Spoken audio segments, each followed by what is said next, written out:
bulan dan aral melintang. Statistik meringankan segala beban yang menjelma. Gementar tiada, bersama kita teguh hadapi. Bentala dipenuhi misteri, namun statistik kan melindungi. Statistik petunjuk reality. Kesejahteraan negara, perpaduan seluruh bangsa dengan irama datang.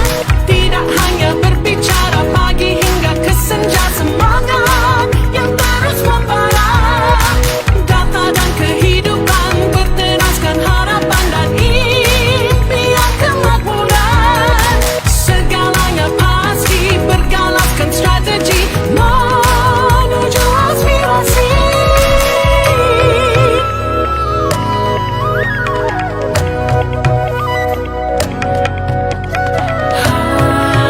Harapan, keamanan,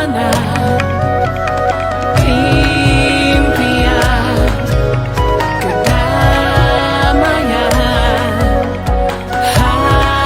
Harapan, keamanan, bersama kita teguh hadapi. Bentala dipenuhi misteri, namun statistik kan melindungi. Statistik petunjuk reality. Kesejahteraan negara, perpaduan seluruh bangsa dengan irama datang. Tidak hanya berbicara pagi hingga ke senja, semangat yang terus membara. Data dan kehidupan berteraskan harapan dan impian kemakmuran. Segalanya pasti bergalaskan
statistik meringankan segala beban yang menjelma.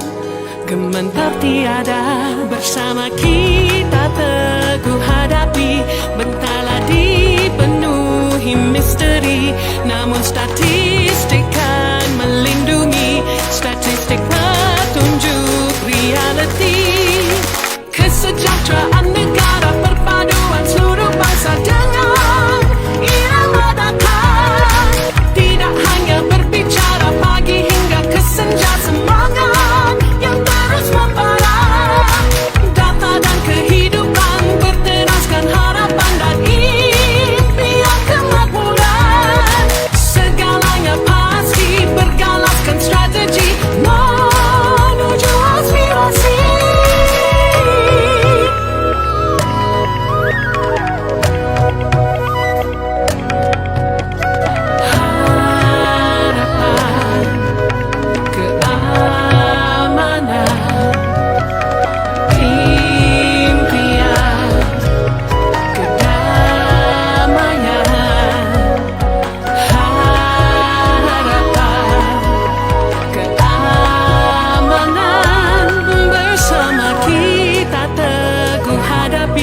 Bentala dipenuhi misteri, namun statistik kan melindungi. Statistik petunjuk reality. Kesejahteraan negara, perpaduan seluruh bangsa dengan irama datang. Tidak hanya berbicara pagi hingga ke senja, semangat yang terus membara. Data dan kehidupan berteraskan harapan dan impian kemakmuran. Segalanya pasti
Bismillahirrahmanirrahim. Assalamualaikum warahmatullahi taala wabarakatuh dan salam sejahtera. Alhamdulillah kita dapat bersama-sama pada hari ini di sidang media maya statistik kali ke-14 Jumaat 26 Jun bersamaan 4 Zulkaidah 1441 Hijrah. Adalah diharapkan semoga semua dalam keadaan sihat sejahtera dan dipudahkan segala urusan. Terlebih dahulu saya ingin mengucapkan jutaan terima kasih kepada semua pengguna di atas sambutan yang memberansangkan untuk sorotan statistik ekonomi Malaysia ataupun Malaysia Economic Statistic Review siri pertama 2020 yang telah pun diterbitkan pada 29 Mei yang lalu. Jadi pada hari ini DOSM mengeluarkan Malaysia Economic Statistic Review siri kedua 2020 yang merupakan lanjutan daripada MESR siri pertama yang memaparkan statistik terkini yang lebih komprehensif berkaitan sosial, ekonomi serta impak COVID-19 kepada negara kita. Siri kedua ini telah ditambah baik dengan merangkumkan perkara yang berkaitan pakej prihatin, tindak balas dasar antarabangsa terhadap pandemik. Kita juga memasukkan analisis SWOT keseluruhan persekitaran dan pada kali ini kita memuatkan sebanyak 322 indikator ekonomi yang merangkumi indikator bulanan dan suku tahunan, dan daripada jumlah tersebut sebanyak 240 adalah merupakan indikator berasaskan data pentadbiran. Jadi kita yakin maklumat ni adalah penting untuk memberi petunjuk awal berhubung dengan ekspektasi terhadap prestasi ekonomi Malaysia pada suku kedua 2020 ini. Pelaksanaan PKP dalam tempoh pandemik COVID-19 telah mendorong kepada peningkatan permintaan maklumat statistik bagi menilai situasi yang mencabar ini. Oleh itu, DOSM telah mengambil langkah proaktif untuk menyediakan dan menyebarkan statistik terkini yang lebih komprehensif. Sejak bermulanya tempoh PKP sehingga kini, DOSM telah mengeluarkan sebanyak 63 newsletter, 22 buletin khas dan 56 ringkasan liputan berita mengenai kesan COVID-19 kepada ekonomi. Selain melaksanakan survey khas dari masa ke semasa berkaitan wabak ini, dan kita telah menyediakan sebanyak 61 laporan business intelligence. Malaysia Economic Statistic Review ataupun MESR siri 2 ini merangkumi statistik keluaran April 2020. Antaranya statistik berkaitan dengan sektor getah, pembuatan, perdagangan borong dan runcit, perdagangan luar negeri, tenaga buruh dan harga. Berdasarkan statistik yang diterbitkan ini, ia menunjukkan senario yang kurang memberansangkan bagi bulan rujukan April 2020. Saya beralih kepada segmen berkaitan dengan tindak balas ekonomi global terhadap COVID-19.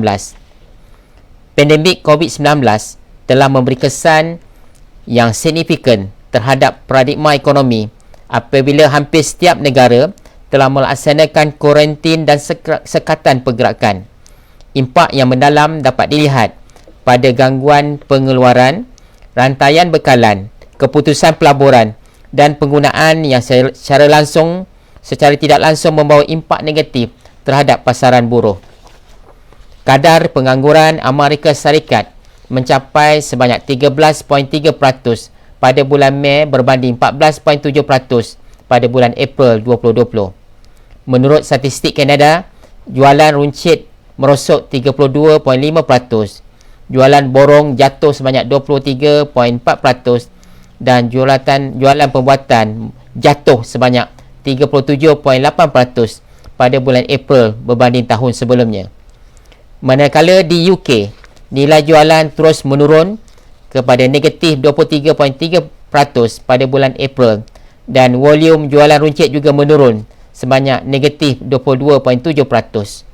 Output pengeluaran berkurangan sebanyak negatif 24.4% dengan sektor pembuatan berkurangan sebanyak 28.5%.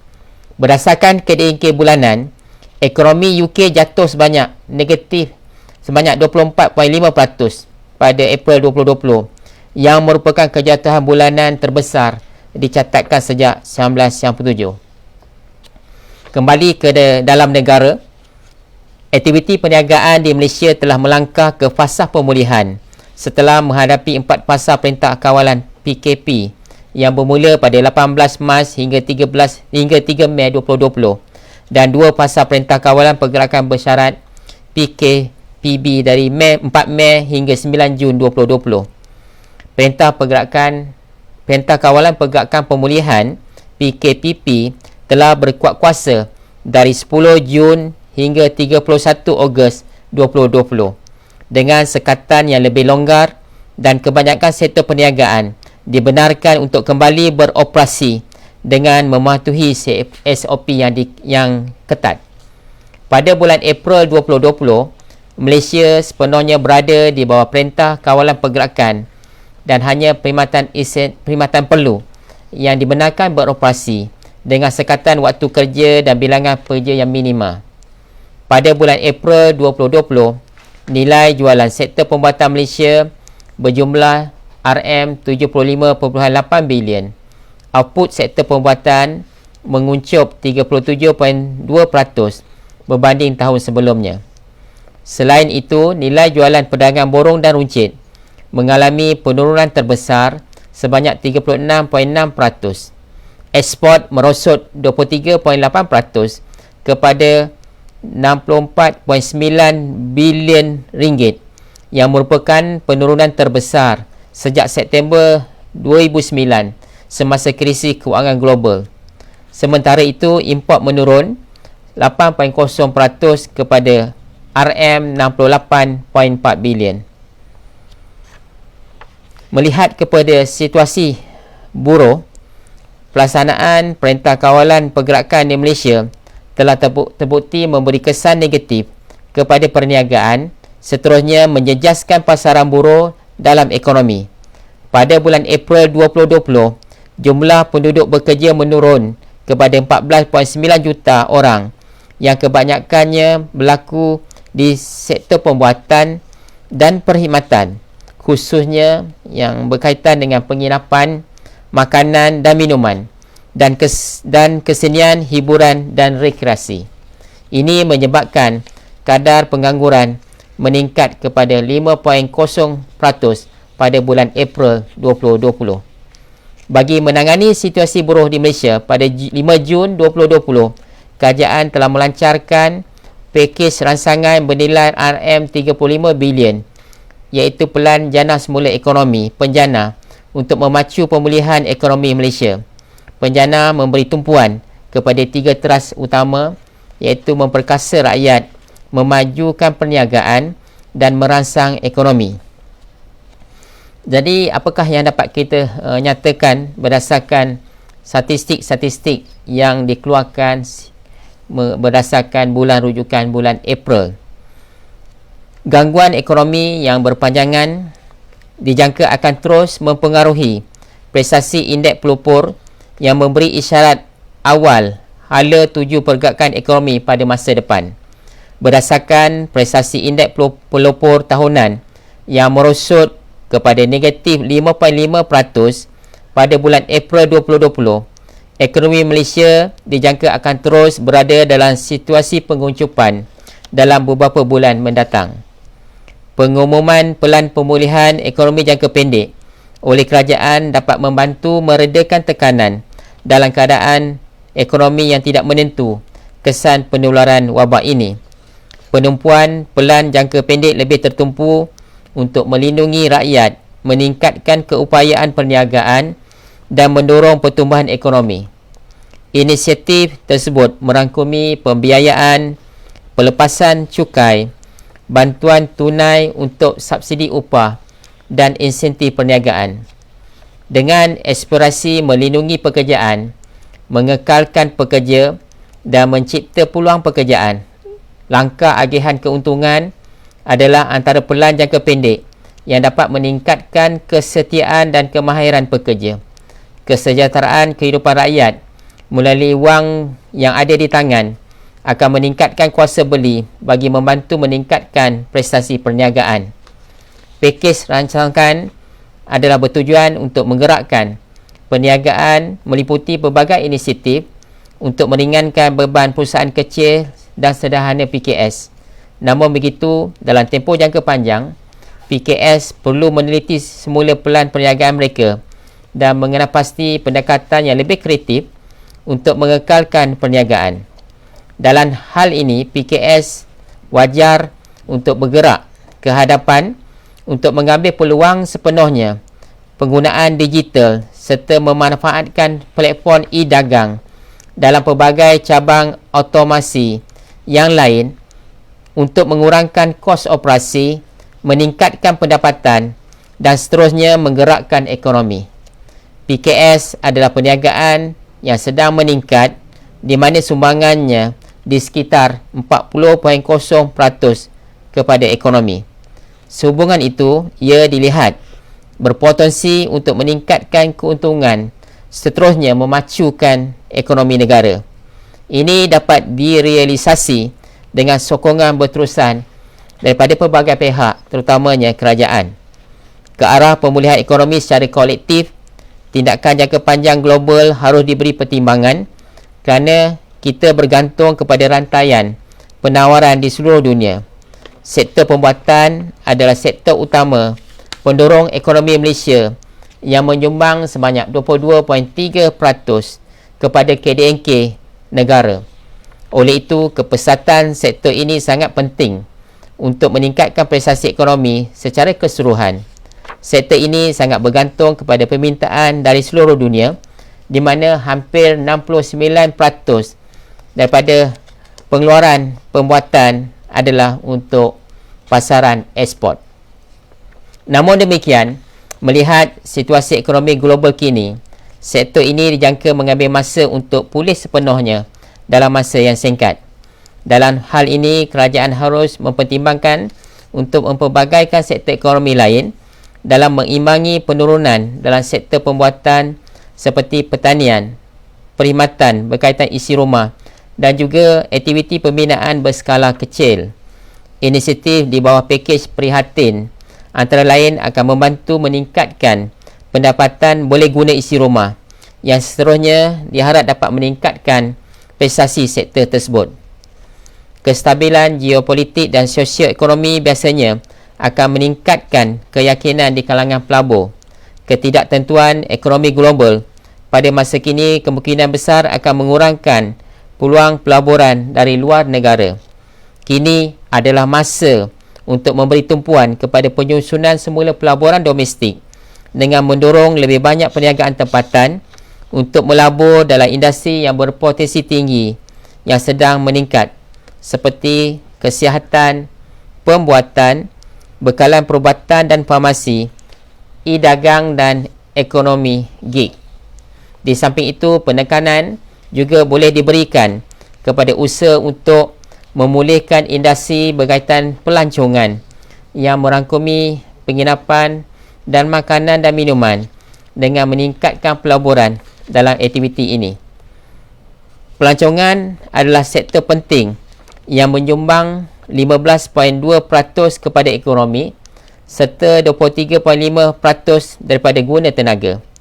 Oleh itu, bantuan harus ditingkatkan untuk mengurangkan cabaran yang dihadapi oleh sektor ini agar ia dapat berkembang semula. Mengambil kira rantaian permintaan dan penawaran yang akan mengalami evolusi, sektor ini dijangka akan pulih secara perlahan dan kembali seperti sedia kala. Pada ketika ini, tumpuan harus diberikan kepada usaha untuk mengembalikan keyakinan dalam menjalankan perniagaan di Malaysia ke arah pemulihan ekonomi. Pandemik dan PKP memberi kesan kepada negara dengan ketara pada bulan April seperti yang ditunjukkan oleh statistik yang dikeluarkan oleh DOSEM. Semua pihak terkesan dari sudut sosial dan ekonomi oleh langkah dan prosedur operasi yang ketat yang dikenakan sepanjang bulan. Sejak awal lagi, kerajaan telah mengambil tindakan yang agresif dan berusaha untuk meringankan beban golongan yang terlibat. bagi memastikan kesejahteraan negara dengan semua inisiatif dan polisi yang proaktif untuk mempercepatkan pemulihan dan merancangkan penyertaan dalam pasaran buruh dengan gaji yang memuaskan menjadi keutamaan. Ini hanya dapat dilakukan dengan pemantauan rapi dan pelaksanaan semua inisiatif untuk memastikan apa yang telah dirancang dapat terlaksana dan dinikmati oleh kumpulan sasar. Kami berharap dengan adanya keluaran Malaysia Economic Statistic Review MESR Seri 2 2020 ini akan memberi input yang berguna kepada semua, terutamanya rakyat umum dan juga stakeholders ke negara kita untuk melihat tentang senario berbagai dimensi sosial ekonomi negara seperti yang dipamerkan dalam statistik resmi yang dikeluarkan secara bulanan oleh DOSEM dan juga sumber-sumber data pentadbiran yang lain. Jadi itu saja yang nak dikongsikan pada hari ini. Saya berharap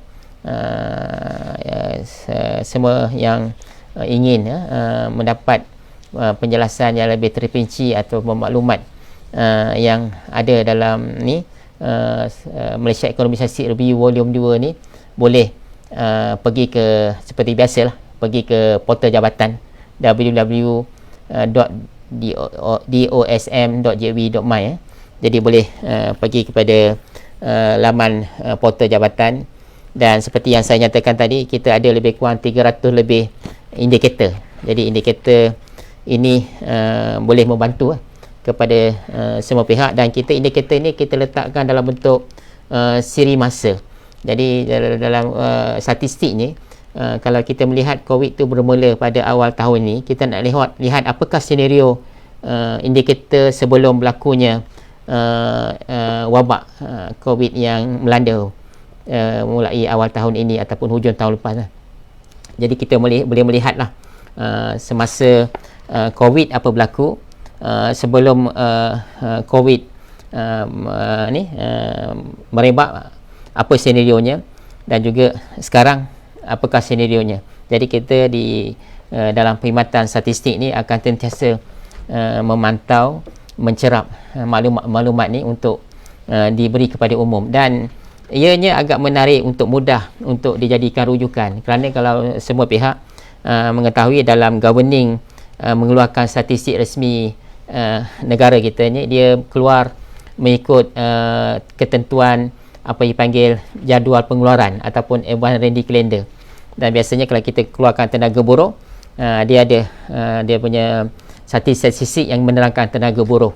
Kalau berkaitan dengan kedudukan harga umum, kita ada statistik yang berkaitan dengan harga. Kita ada Consumer Price Index, Producer Price Index dan sebagainya, termasuk harga berkaitan dengan ekspor dan import. Manakala yang dalam pengeluaran sektoral, kita ada kedudukan prestasi pengeluaran sektor pembuatan, sektor pembinaan, sektor perkhidmatan dan juga sektor retail. Jadi dalam Malaysia Economic Statistic Review ini, kita letakkan ataupun kita membuat satu sintesis terhadap statistik-statistik ni, bagaimana nak membaca lah, macam mana nak menggunakan statistik ni, dan statistik ni memberikan naratif ataupun penceritaan apa yang nak boleh diperolehi daripada statistik yang dikeluarkan. Dan saya yakin statistik ni dia mencerap denyut nadi sosial ekonomi.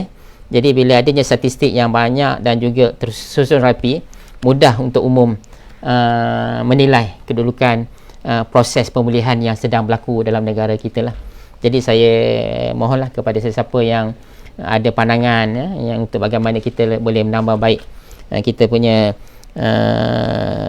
Malaysia Economic Statistic Review ni, boleh memberi maklumatlah pada kami lah. Jadi untuk makluman, sejak beberapa usaha yang dibuat sebelum ni, kita telah banyakkan mengeluarkan banyaklah kita panggil konsep review. Maknanya bila kita ada konsep statistik review ni, dia akan mudah untuk membantu orang ramai memahami lah. Macam bila kita keluarkan Malaysia Economic Indicator pun, kita ada special issue. Jadi kalau kepada yang masih mungkin terlepas tentang maklumat ni, boleh pergi kepada kita punya laman web DOSEM lah tentang perkara ini. Bahkan pada masa kita mengeluarkan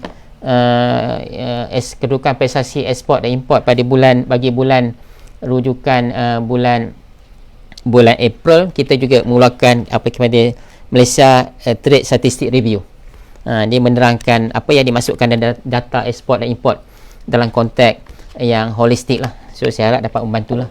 Dan insyaAllah kita telah pun berjaya meningkatkan delivery dari segi timeliness pengeluaran beberapa statistik. Saya nak nyatakan di sini data ekspor dan import negara yang biasanya kita keluarkan dalam tempoh 5 hingga 6 minggu daripada bulan rujukan, untuk pertama kalinya bagi bulan rujukan bulan Mei telah berjaya dipendekkan kepada hanya 4 minggu.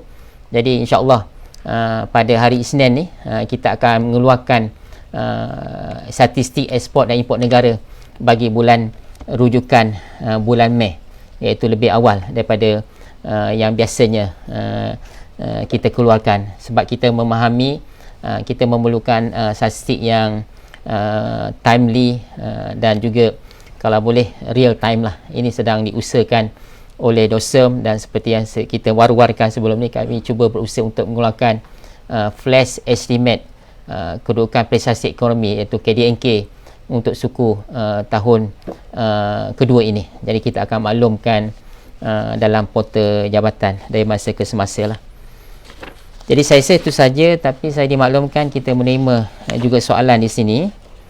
Agak banyak juga rupanya. Tapi hari ini hari Jumaat ni.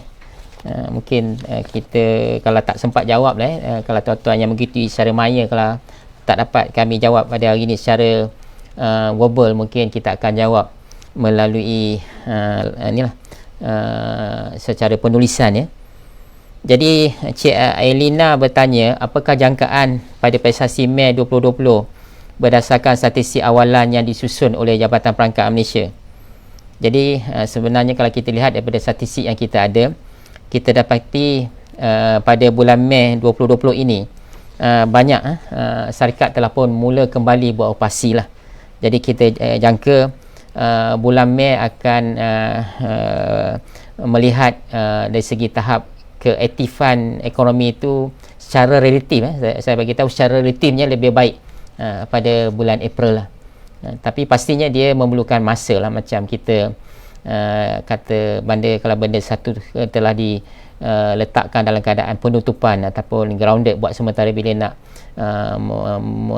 aktif balik dia akan ambil juga masa. Ada setengah-setengah tu memang akan cepat, ada setengah-setengah tu mengambil agak masa. Tapi dalam keadaan yang teknologi sekarang, kita yakin dia punya keaktifan ataupun pemulihan operasi syarikat tu boleh lebih rancak berbanding kalau kita tidak ada enabler dari segi teknologi.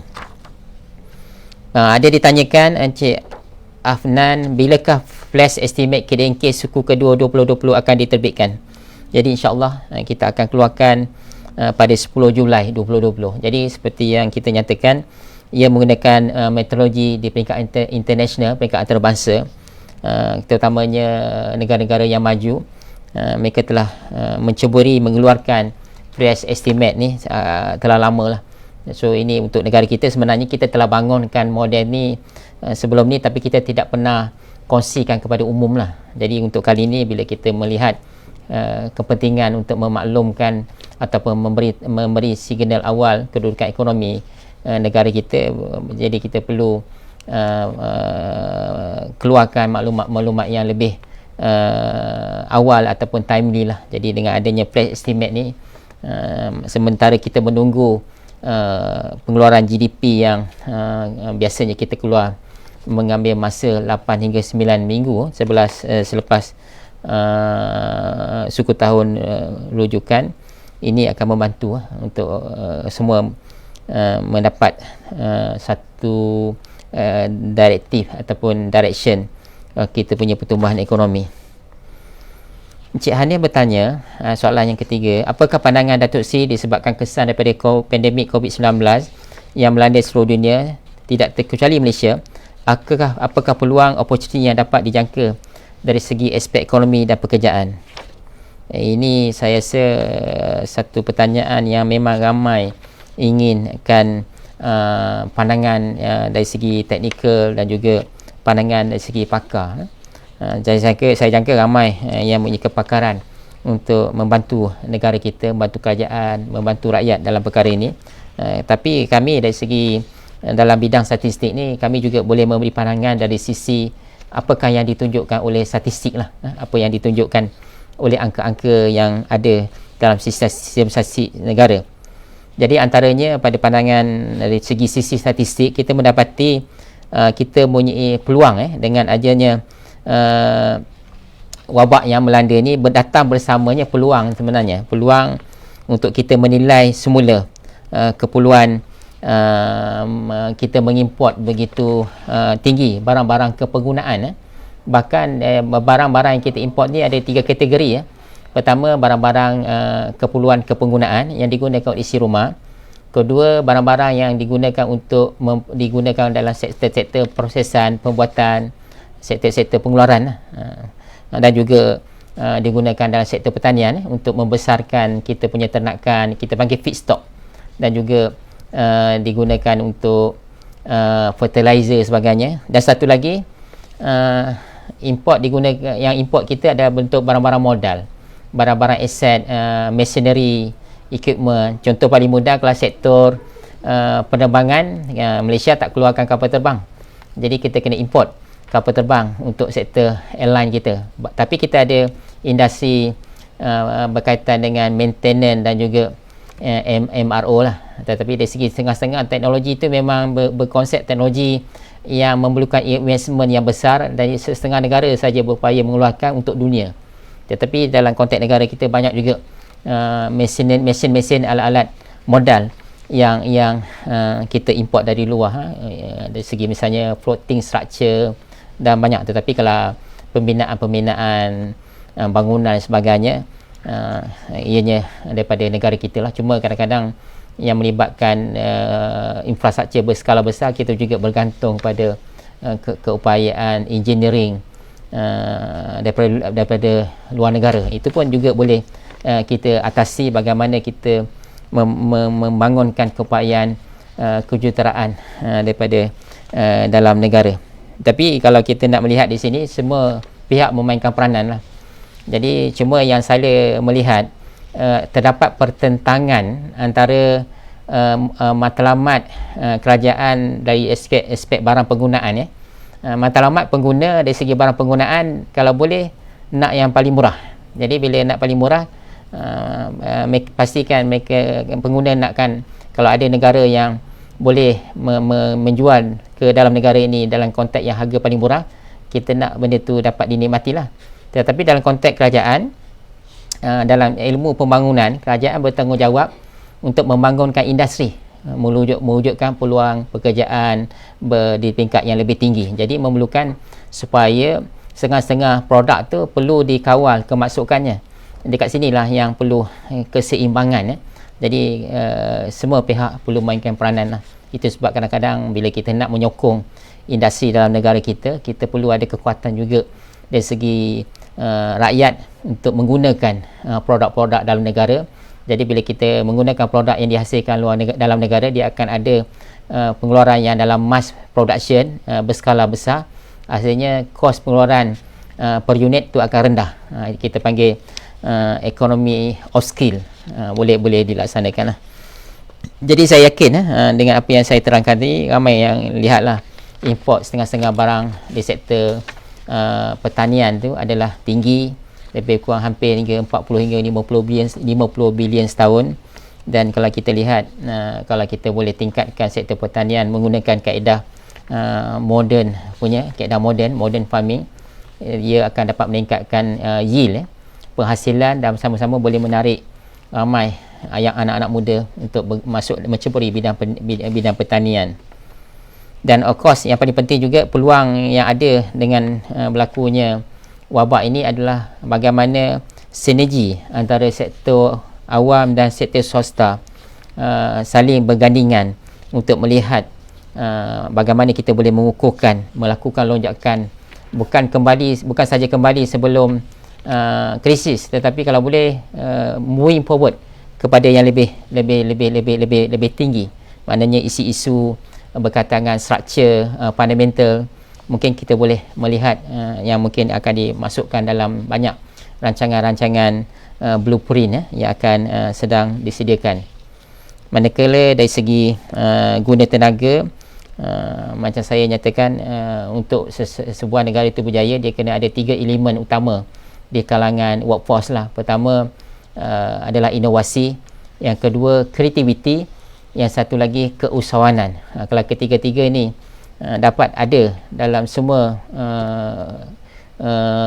pekerja kita, sama ada yang baru nak masuk ataupun telah masuk, maka keupayaan untuk memasarkan keupayaan diri untuk bekerja dan menghasilkan produktiviti tinggi itu akan mudah lah, digabungkan, jalinkan dengan nilai-nilai integriti dan juga kekuatan dalam melaksanakan tanggungjawab.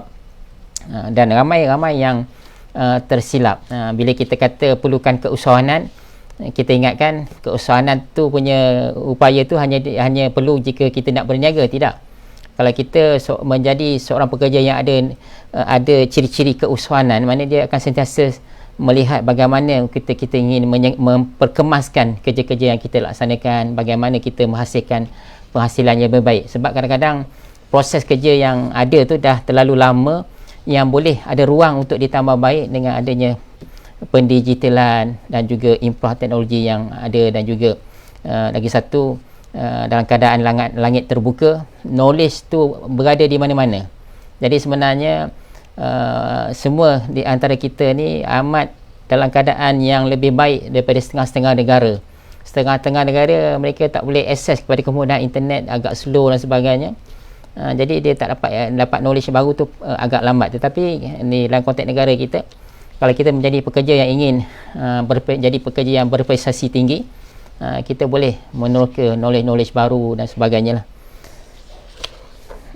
Kemudian saya juga menerima soalan berkaitan adakah MASI ini akan diterbitkan secara berkala. Jadi untuk maklumat, ini adalah satu inisiatif DOSEM untuk meningkatkan literasi statistik lah. Sebelum ni ada gap antara angka dengan penjelasan. Jadi penjelasan tu terpaksa dicari di tempat lain lah. Jadi sekarang DOSEM memperkemaskan apa dipanggil statistik communication. Jadi salah satu kaedah meningkatkan literasi statistik, kita melaksanakan berbagai pendekatan lah. Pendekatan untuk menanam budaya statistik kita terus buatkan. Kita pergi ke sekolah, pergi kepada youngster dan sebagainya. Tapi kepada peringkat pertengahan dan juga peringkat advanced user, kita mengambil pendekatan dalam bentuk penulisan lah. So bila kita melaksanakan, kita panggil review kepada statistik kita, kita tekankan bagaimana kita nak communicate statistik ni untuk membolehkan insight yang statistik yang dikeluarkan mengenai konsep definisi yang begitu solid tu dapat diketengahkan, dapat dikomunikasikan pada umum. Jadi ini adalah perkara yang kita akan teruskan secara berkala, tapi kita mengalukan maklum-maklum lah, feedback daripada umum, bagaimana ianya dapat ditambah baik. Dan kalau boleh boleh juga bagi remark kepada tim yang melaksanakan perkara ini lah. Sebenarnya ini sebenarnya tidak ada dalam job scope. Kalau dalam perkhidmatan awam ni dia ada sasaran kerja tahunan. Tidak ada dalam job dalam sebelum ni kita panggil generic business model tu, daripada mengenal pasti keperluan, design kuesioner, kemudian yang akhir sekali ialah disseminate dan archiving the statistik. Adalah dia punya elemen penyebaran, tapi penyebaran tu adalah bercorak umum lah, dan bentuk penjadaulan dan meletakkan kepada platform portal dan sebagainya. Tapi sekarang kita lebih kepada pendekatan soft punya content lah. Dan ini sebenarnya kita juga belajar daripada negara-negara lain di dunia lah.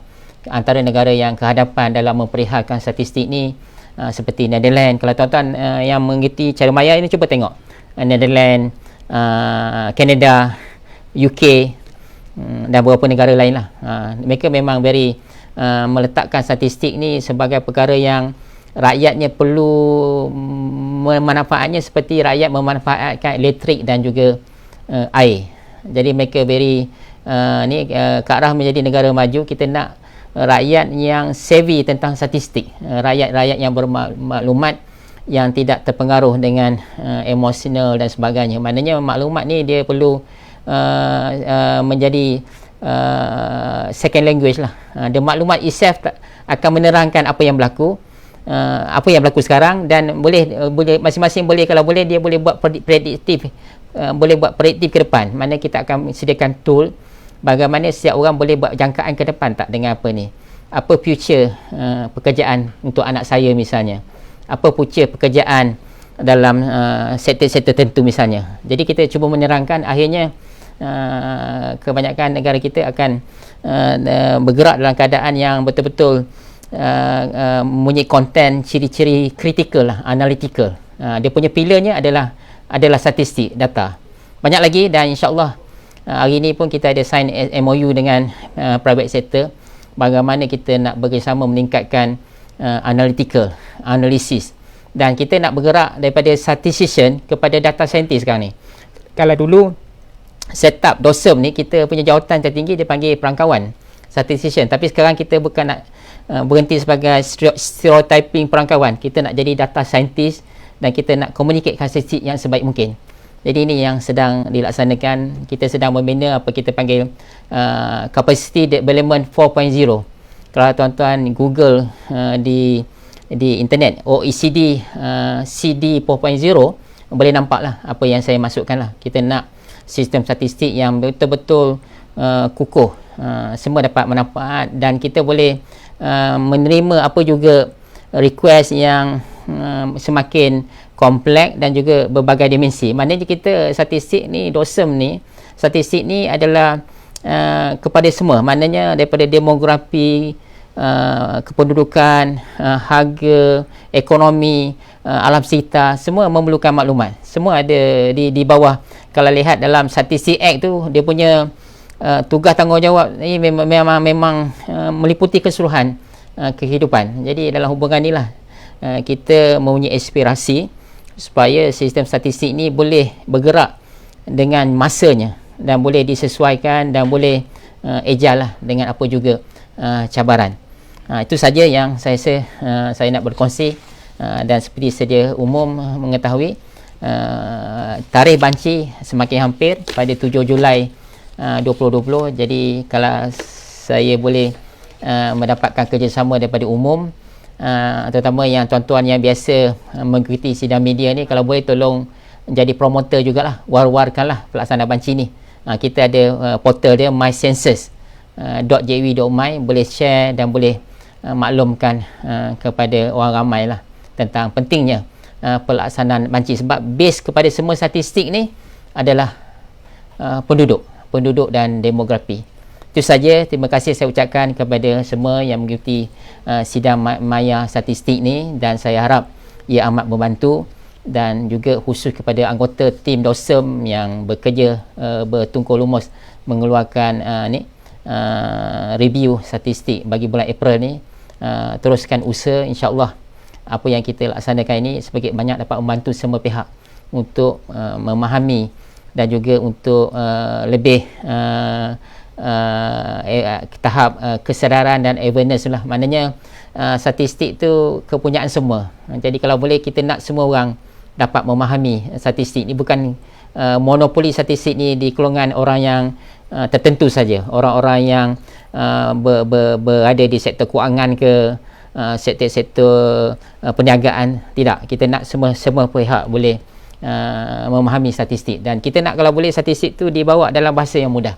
Ini satu proses yang panjang, dan kalau tuan-tuan lihat dengan banyaknya infografik dan juga newsletter yang dikeluarkan oleh DOSEM, saya rasa ini boleh banyak memudahkan orang ramai untuk narrow the gap. Maknanya distance antara statistik dengan kita tu, kalau boleh dia boleh ada feeling lah, dia rasa ini statistik kita, bukan kata ini bukan statistik kita. Sebenarnya kita ada sebagai daripada statistik yang dikeluarkan. Okay, terima kasih sekali lagi. Assalamualaikum warahmatullahi wabarakatuh.